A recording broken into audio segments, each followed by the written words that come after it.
Where are Black Americans treated better, Asia or Europe? I'm going to share from my experience, so take this video with a grain of salt. Take this as someone who traveled to 100 countries, mostly solo. I have this skin complexion, I have this face, I have this body type. I want you to be mindful that my experiences and my answers will come from this body, this lived experience. But I also want you to know that whatever your experiences are valid. There is, at large, a huge difference if you are perceived as a Black American versus being perceived as a Black African. And I say Black African because, of course, there are white Africans like South Africans, but it makes big difference in your travels, your enjoyment, whether it's a short-term or long-term stay, knowing that you are free to let your literal and proverbial hair down to be Black. And this is also, if you are coming from the US, you are likely used to minimizing yourself in certain spaces to get basic level respect. These are my top three countries in both continents so that I felt I can be the most me and enjoy myself and be Black, blackity black, and also see other Black people thriving. Now, I will have my answer at the very end, so stick around for that. But I will start with my top three countries where you are treated well as a Black American, Asia and Europe edition. Okay, so let's start with Europe. With number three, I give the vote to Croatia. Croatia arguably could be in the number one spot, but I am mindful that the Balkans come with their own, I don't want to call it tension, but I think if you traveled to the Balkans before, Montenegro, Albania, Serbia, Bosnia and Herzegovina, even Slovenia, like it's just different. So I want you to be mindful that there's a culture in the Balkans that I consider very similar actually to, I don't want to say the Black American plight, but I feel like Balkans have this not only shared respect for Black Americans, or sorry, mutual respect for Black Americans, but in many ways, they also consider themselves to have had the lower hand in Europe when it comes to the European picture at large. So they see us, they respect us, and there's this admiration and honoring of our existence because they also feel like they've been slighted by their fellow Europeans. So I feel like in Croatia, I don't know, there's just, you feel free to exist, but you also know that they are happy to have you there. You don't feel like you're burdening them by existing. You also don't feel like they are, prioritizing white Americans as tourists over you. And you also realize that they actually prefer you over other types of tourists. So I find myself really having a beautiful time in Croatia. And if you are someone that is single and dating, you'll also find that Croatian men happen to be some of the taller specimen in the world. Not saying that this is anything about Croatian men. I've never dated a Croatian man, but they are tall if you are looking for taller men. So I will say number three goes to Croatia. Now, the number three spot for Asia goes to Japan. Japan is actually my number one favorite country in the world out of 100 countries. So that as a disclaimer.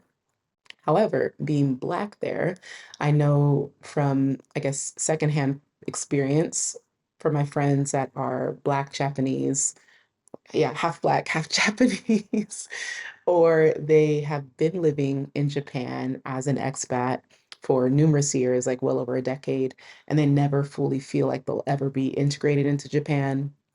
Um, I think Japanese culture overall, they are very, I don't want to say, let me say this, it feels like an exclusive club. However, every country in the world, they want to feel like it's an exclusive club to be Ghanaian, Jamaican, Belizean. Like every country has that feeling of like, we're so lucky to be from our country, you know? So I still give Japan the third spot because collectively as a country, they are so respectful and so accepting. And no matter what they might be feeling on an individual basis, they will show you the utmost kindness, respect, and honor. because that is their culture. So, again, not saying you can't have a bad experience in Japan or Croatia, but in general, you are most likely to have a positive one if you are Black and you are coming from America and you are a woman. Again, I can't speak to the experience of Black men, but there are many YouTubers that share their experiences, so be sure to check them out. All right, now let's go back to Europe. The place that gets the second spot might be a surprise because there aren't a lot of Black people in that country, but Ireland, y'all, the Irish love us. And you got to love their accent. Irish people are, again, you look at their history, this might be something that I'm just now, connecting the dots, but the people that are most welcoming and accepting of Black Americans tend to have complex or convoluted history as well, where they have been oppressed or they have been, yeah, they've had some tragedy. And so there's a shared respect and admiration of like, man, those Black people, they're resilient and they're still pressing on and they're still joyful and they're still vibrant and they're still creative and dynamic. And so they see us moving through the world like, man, they have every reason to be down and out, but they're not. So I think the Irish, not only do they have such a hilarious pub culture, and I literally have a playlist on my Spotify of like Irish pub songs, like Galway Girl and Seven Drunken Nights. Oh, what's that one song? Na na na na na na na na na. As drunk can be. It's yeah, they just have a really fun pub culture. And I found myself to never like no matter the conversation, I could be buying a train ticket, I could be going to the grocery store, I can be walking in a park. There is always positive energy coming toward me. And you could say, "Oh, Glow, it's your woman, they're trying to sleep with you." These are Irish women too, okay? Like you gotta stop. Okay, not everyone, in the world it's not always sexual. Like let's not always sexualize our encounters. But yeah, I just found the Irish people to be so genuine, so sincere, so down to earth, so humble. And it made all 7 of my trips to Ireland really enjoyable. All right, number 2 spot for Asia is, of course, Thailand. No, sorry, I ruined this video. It's Indonesia.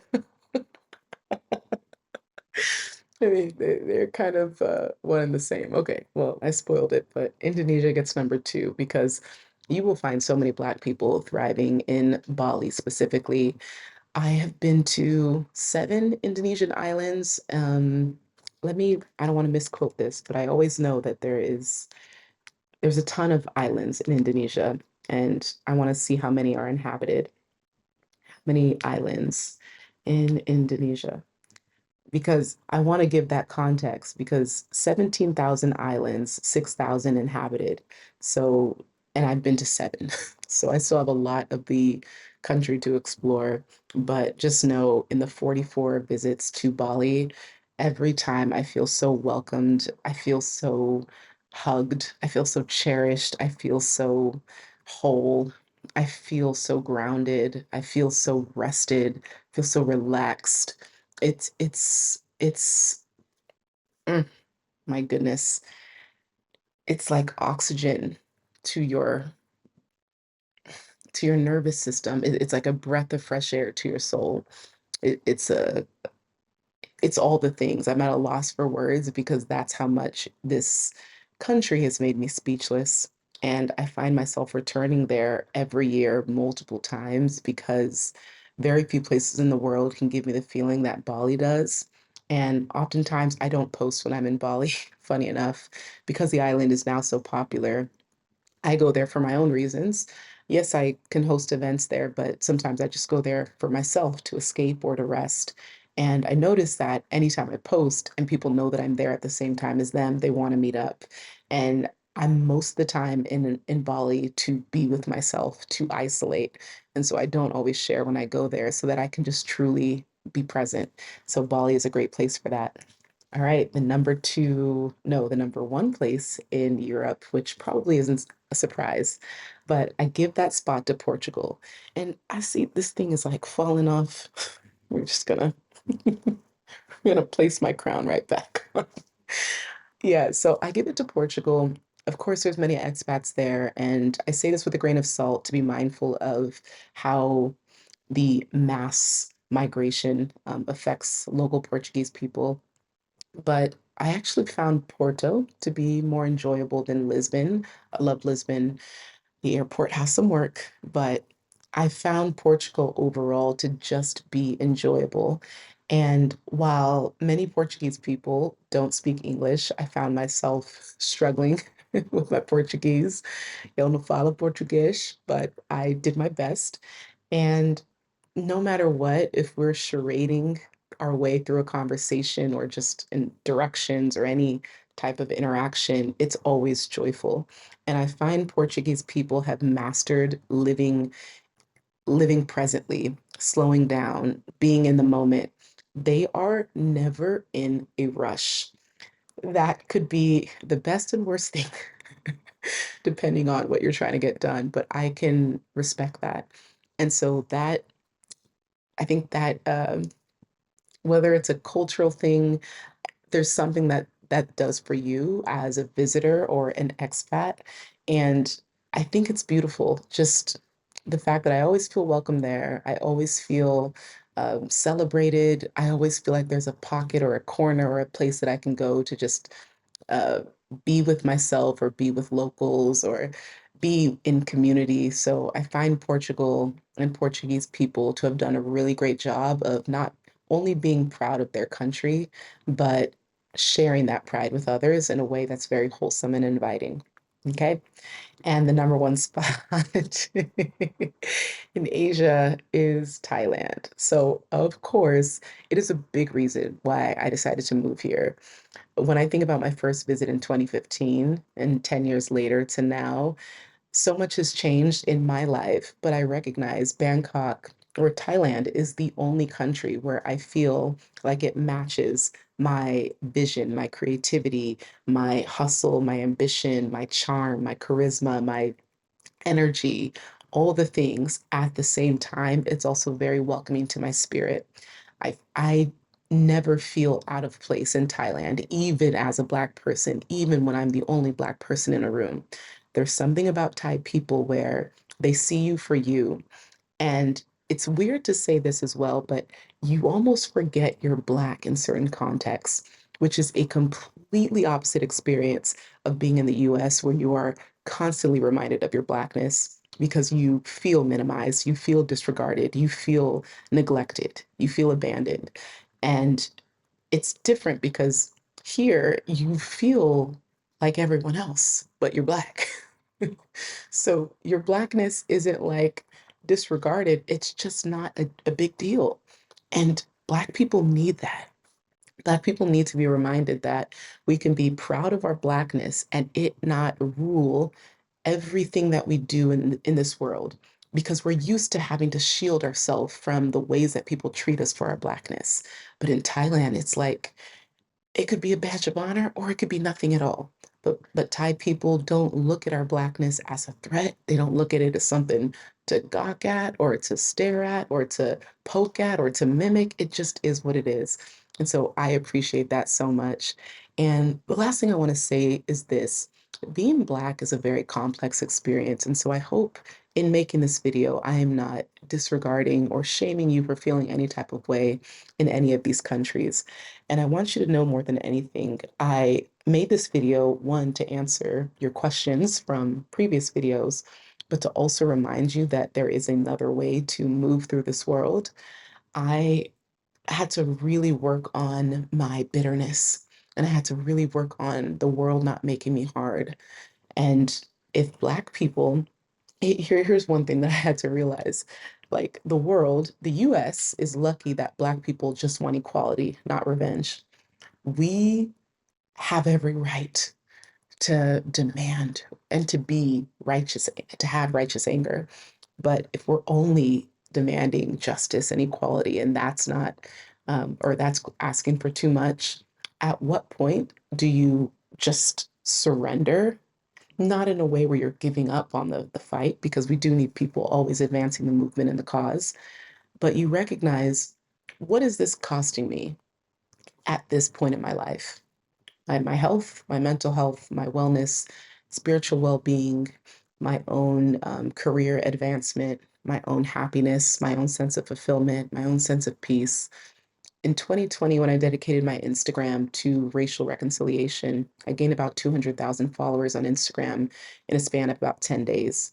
I was featured in Forbes. I was on Access Hollywood. I had the cast of The Office reposting me to my stories, a bunch of celebrities and musicians posting my content, me, random 30-year-old Black girl, posting my words about racial reconciliation and justice and equality to their stories. I didn't feel like I had anything special or different to say. I just wanted to offer perspective. And most of what I do is for Black people. Everyone is welcome to join. Listen, pull up a seat. Okay, it's a good time. But everything that I share is with Black people in mind. It's with our liberation and peace in mind. And this joy, this ease, this sense of contentment that you might see or feel in these videos is because I have finally opted out of chaos and I've chosen myself. I can only do so much in in the grand scheme of things. And so I've chosen, like, this is my lane. If I cannot change or save the entire world, which Black women, we do a great job of taking on that obligation for some reason. If I cannot save the world, at least I can save mine. And so, what does it look like to choose peace, to chase peace, to cherish peace? And I found that in Thailand. So when you look at the two continents and you are trying to decide where will you find the greatest amount of peace, where can Black Americans rest, be accepted, be protected, I think Asia will give you that more than Europe. There will be exceptions. Of course, you can have a great time no matter where you go. But I find Asia overall at large to be better for my nervous system. And yeah, I'm curious to hear some of your experiences. Feel free to drop it in the comments. I know that, this is a quick video and I'm just giving a glance. And obviously, I have hundreds, or sorry, dozens of countries I can share of individual experiences in all these European and Asian countries. But I wanted to highlight the top three. So at least you have a baseline or starting point if you are wanting to focus on one of those places in those continents. But all right, y'all, I'm excited. Again, drop some of your experiences in European or Asian countries below so that other people can get a more diversified perspective and just hear other stories. But yeah, y'all, I hope you enjoyed this video. And if you're new here, please like and subscribe and butchering off butchering my sign off. My name is Chloe, and if you don't know, I make videos every single day. And it's a pleasure to have you here. Thank you so much for joining. And you can check out here for other ways to work with me, especially my Passport to Peace workshop coming up. You can start the first 3 steps to planning your escape abroad. And here is yesterday's videos with all of my clients at our mastermind here in Thailand. All right, I will see y'all tomorrow. Bye.